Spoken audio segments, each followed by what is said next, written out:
नमस्कार दोस्तों, शिव पुराण के अनुसार भगवान शिव और माता पार्वती का पुनर्मिलन हुआ था।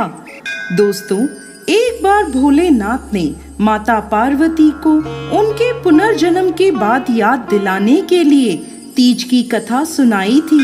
भगवान शिव ने कथा सुनाते हुए कहा, पार्वती, तुम मुझे पति के रूप में पाना चाहती थी, जिसके लिए तुमने हिमालय पर्वत पर कठोर तप किया।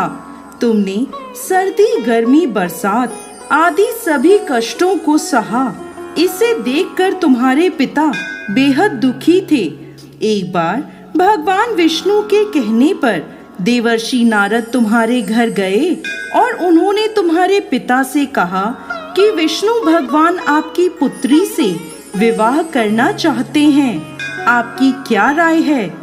यह सुनकर पर्वतराज बेहद खुश हुए और वह अपनी पुत्री का विवाह भगवान विष्णु के साथ करवाने के लिए तैयार हो गए।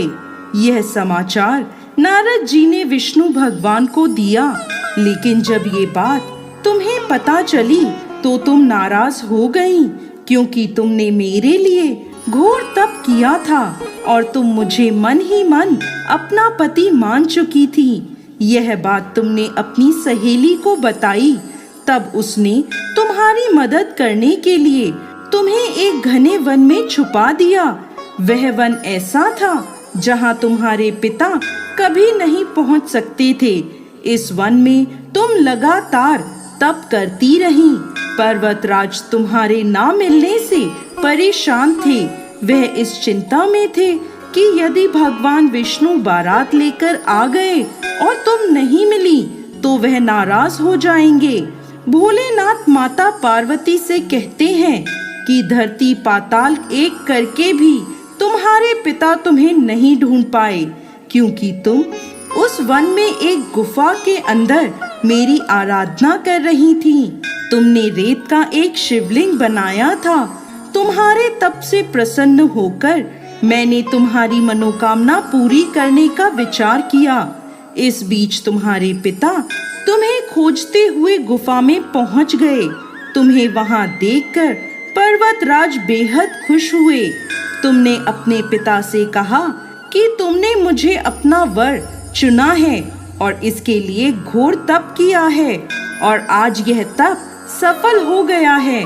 भोलेनाथ ने मेरा वरण कर लिया है। अगर आप मेरा विवाह शिवजी से करने को तैयार हैं, तो मैं आपके साथ चलूंगी।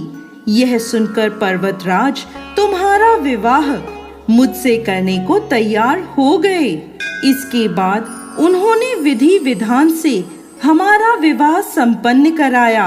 हे पार्वती, जिस तरह तुमने यह मेरा कठोर व्रत किया और हमारा विवाह संपन्न हुआ, उसी तरह यदि कोई स्त्री इस हरियाली तीज का व्रत पूरी श्रद्धा और निष्ठा से करेगी, तो मैं उसे मनवांछित वर प्रदान करूंगा और अखंड सौभाग्य का वरदान दूंगा।